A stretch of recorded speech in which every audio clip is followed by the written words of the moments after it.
Police वालों ने बोला कि ठीक है जाओ, पर ध्यान से ही जाना एकदम। अगर गांव वाले रुके तो चुपचाप रोक के बता देना कि हम बस रायकिया तक जा रहे हैं, भागने की कोशिश मत करना उनसे। यहाँ पर ये दोनों पुलिस वालों से बातचीत करने के बाद आगे निकलते हैं। जैसे ये लोग उस पुलिस नाके से आगे निकले, भाई तेज बारिश शुरू हो जाती है। ठंड का मौसम भी था, तो चंद्रकांत बाइक चला रहा था, उसे ठंड लग रही थी बहुत ज्यादा। जो अमित लड़का था, ये चंद्रकांत को ना पीछे से पकड़ के बैठा हुआ है। अब इस बारिश में 6 किलोमीटर राइड करने के बाद अमित बोलता है पीछे से कि भाई रुक ना, मेरे को तो टॉयलेट जाना है। चंद्रकांत बोलता है कि ठीक है साइड करके मैं रुक रहा हूँ, तू जल्दी आ, इतना बारिश हो रहा है चलाने, मेरे को दिक्कत हो रहा है बहुत। अमित जाता है, थोड़ी देर टॉयलेट करता है और वापस आके बाइक पे बैठ जाता है। चंद्रकांत पूछता है कि कर लिया ना अच्छे से, तो अमित यहाँ बोलता है पीछे से कि चंद्रकांत मोटरसाइकिल स्टार्ट करके धीरे धीरे आगे बढ़ने लगता है। अब इतनी तेज बारिश में आगे की विजिबिलिटी कम हो गई थी और चंद्रकांत को मोटरसाइकिल चलाने में बहुत मुश्किल हो रही थी। ये बोलता है अमित से कि भाई मेरे से ना मोटरसाइकिल चल नहीं रहा है, तो आगे चल के कोई झोपड़े उपड़े होगा तो उसके नीचे थोड़ी देर रुक जाएंगे, बारिश कम हो जाएगी तब निकलेंगे। यहाँ पर अमित ने फिर से सिर्फ इतना बोला कि उस जगह से और 1 किलोमीटर आगे चलने के बाद चंद्रकांत को अपनी लेफ्ट हैंड साइड में एक शेल्टर दिखाई देता है।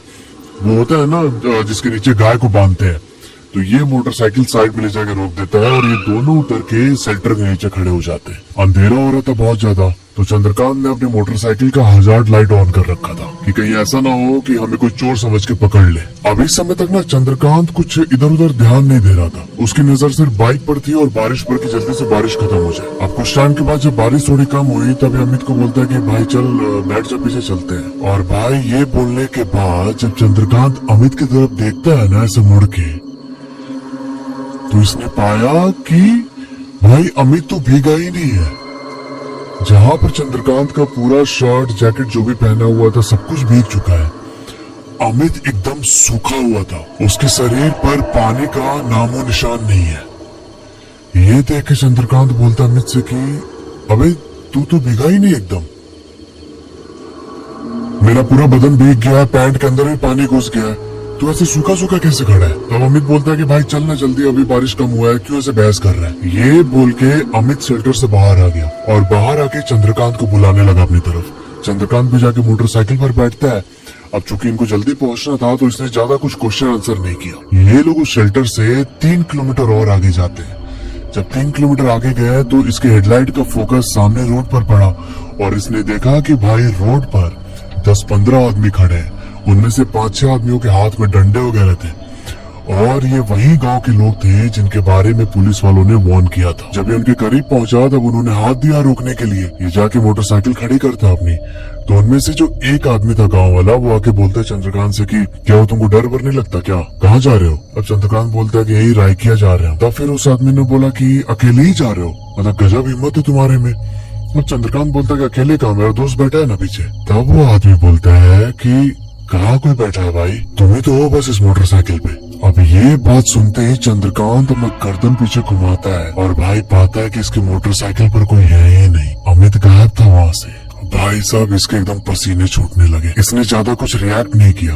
वो आदमी पूछते रहे कि कहाँ है तुम्हारा दोस्त। तब चंद्रकांत बोलता कि पीछे ही तो था उधर, वहाँ शेल्टर में हम लोग रुके हुए थे बारिश से बचने के लिए। अभी चंद्रकांत और उस आदमी के बीच में ऐसे डिस्कशन चल ही रहा था कि तभी इन लोगों ने देखा कि दूर से एक ना टाटा सुमो आ रही इनकी तरफ। वो टाटा सुमो आके इनसे थोड़ी दूर पे खड़ी होती है और उस सुमो से अमित नीचे उतरता है। वो चलते हुए चंद्रकांत की तरफ आया। चंद्रकांत ने पूछा कि भाई तू सुमो से कैसे आ रहा, तो बाइक पे बैठा था मेरे। यहाँ पर अमित बोलता है कि भाई जब वो पुलिस वालों का नाका लगा था तूने तो मुझे वहीं पे छोड़ दिया था, मैं तुझे कितना आवाज दिया कि भाई रुक रुक, मैं उतर के गया था पुलिस वाले से बात करने और इतनी देर में तू निकल गया वहाँ से। मैंने तुझे कितनी बार आवाज दी रुकने के लिए, पर तू इतनी तेजी में निकल गया कि पुलिस वाले भी कुछ नहीं कर पाए। बाद में उन पुलिस वालों के जान पहचान का एक सुमो था, तो उस सुमो में बैठा के मुझे आगे भेजा। यहाँ पर चंद्रकांत ने अमित से कोई भी बहस नहीं की। ये उसे बोलता है कि ठीक है तू पीछे बैठ बाइक पे, और बैठा के वहाँ से अमित को लेके आगे निकल जाता है। जब उन गाँव वालों की भीड़ से ये लोग थोड़ा सा आगे निकले तब चंद्रकांत बोलता है कि अबे तुम ही तो बोला था मेरे को पीछे कि मेरे को टॉयलेट जाना है। यहाँ अमित ने बोला कि भाई कहाँ बोला था, मैं तो पुलिस वालों के पास खड़ा हूँ तब से। अब ये चीज सुन के ना चंद्रकांत की हालत खराब होने लगती है। ये एक्सप्लेन भी नहीं कर पा रहा था अमित को, क्योंकि इसे लग रहा था कि मैं अमित को सब कुछ बताऊंगा तो इसे डर जाएगा बहुत ज्यादा। चंद्रकांत ने इस घटना को इग्नोर करते हुए अपनी बाइक की स्पीड बढ़ा दी।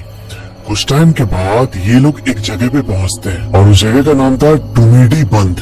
यहाँ से इनके जिले की दूरी 38 किलोमीटर थी। पर चंद्रकांत बताते हैं कि उस टुमिदी बंद से जैसे ही हम 12 किलोमीटर और आगे गए ना, एकदम घनघोर जंगल स्टार्ट हो गया। मतलब इतना ज्यादा डेंस फॉरेस्ट था कि अपने मोटरसाइकिल के हेडलाइट के अलावा हमें कोई और लाइट सोर्स भी दिखाई नहीं दे रहा था। अब जंगल का एरिया होने के कारण मैंने भी स्पीड थोड़ी घटा दी थी और उस रोड पर ना कोई आ जा नहीं रहा था। बहुत देर पे एक आध 4 व्हीलर क्रॉस करता हम लोगों को। चंद्रकांत के अंदर डर तो ऐसे ही बैठा हुआ था। उस जंगल में कुछ दूर चलने के बाद एक टर्न आता है और उसी टर्न से कोई 100 मीटर के बाद ही इसकी मोटरसाइकिल बंद हो जाती है। चंद्रकांत बोलता है अमित से कि भाई लग रहा है बैटरी में कुछ दिक्कत हो गया है, एक काम कर तू ना थोड़ा धक्का दे, मैं इसे चालू करने की कोशिश करता हूँ। इन लोगों ने बहुत कोशिश की पर इनकी मोटरसाइकिल स्टार्ट नहीं हुई। तब चंद्रकांत ने बोला कि भाई अभी ना ये घाटी का अपहिल है और थोड़ी दूर ही अपहिल है, मतलब ऊपर की तरफ चढ़ाई है, उसके बाद ढलान आ जाएगा तो फिर ले जाने में दिक्कत नहीं होगी। तू ना मोटरसाइकिल को हाथ लगा के पीछे से धक्का दे और मैं भी खींच रहा हूँ,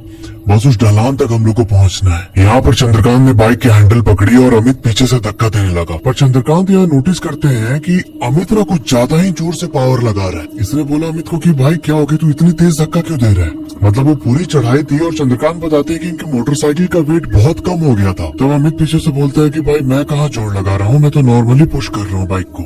चंद्रकांत को लगा कि यार ये अमित ही है ना, इसके अंदर थोड़ा सा और डर बैठने लगा। इन दोनों ने उस चढ़ाई को पार किया और अब नीचे पूरा ढलान का रास्ता था। चंद्रकांत बोलता है कि भाई मैं बाइक पे बैठ रहा हूँ, तू ना धक्का मारते मारते कूद के ऊपर बैठ जाना।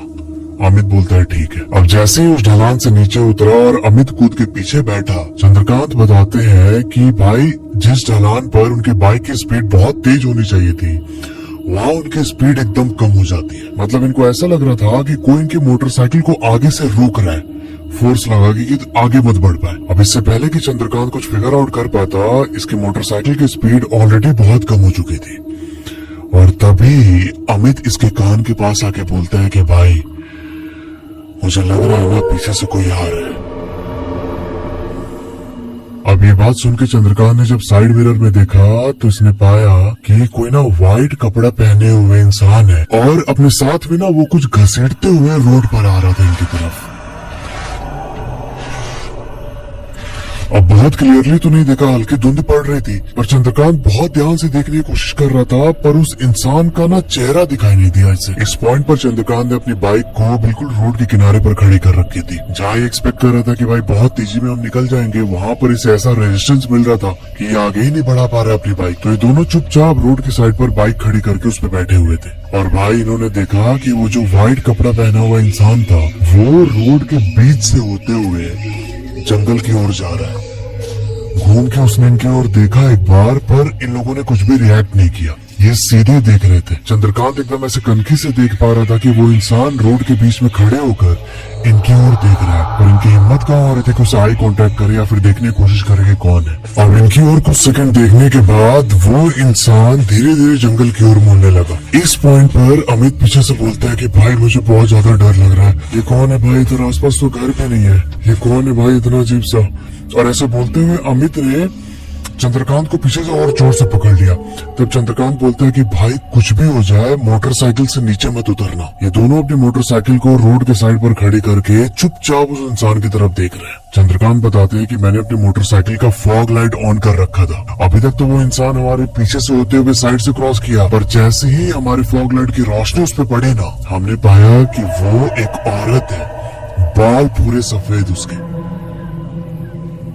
और वो सफेद बाल उसके मुंह पर आ रहे थे। फिर ये दोनों देखते हैं कि वो औरत इनकी मोटरसाइकिल से 30 मीटर आगे जाके रोड के दूसरी साइड पर बैठ जाती है,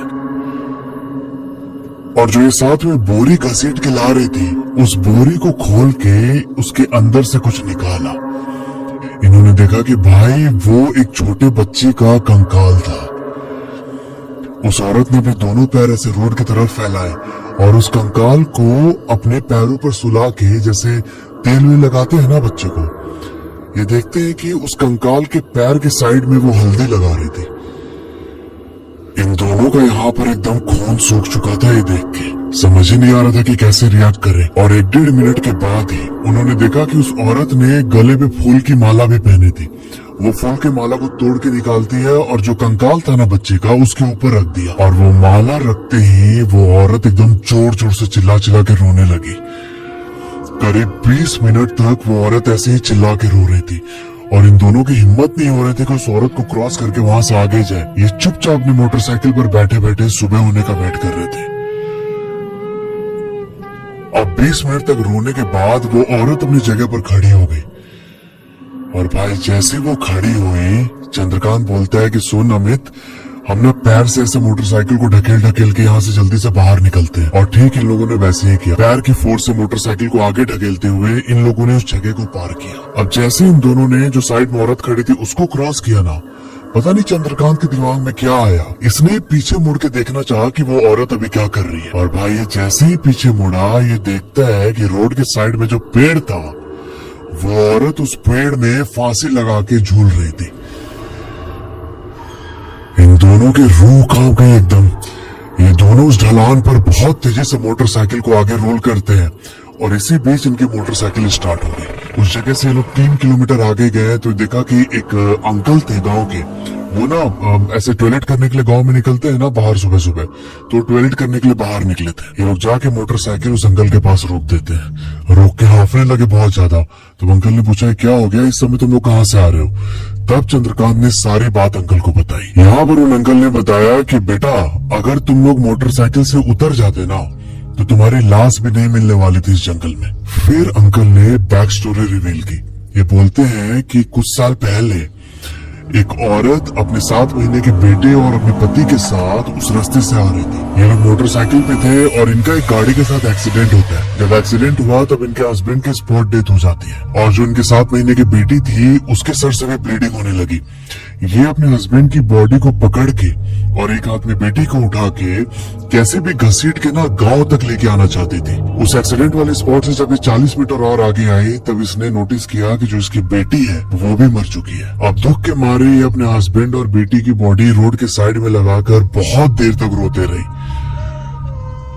शाम का टाइम लोगों ने इसे गांव तक ले जाने की कोशिश की पर इसने मना कर दिया। जब अगले सुबह लोग इस रास्ते से गुजर रहे थे तब उन्होंने देखा कि इस औरत ने पेड़ से लटक के फांसी लगा ली थी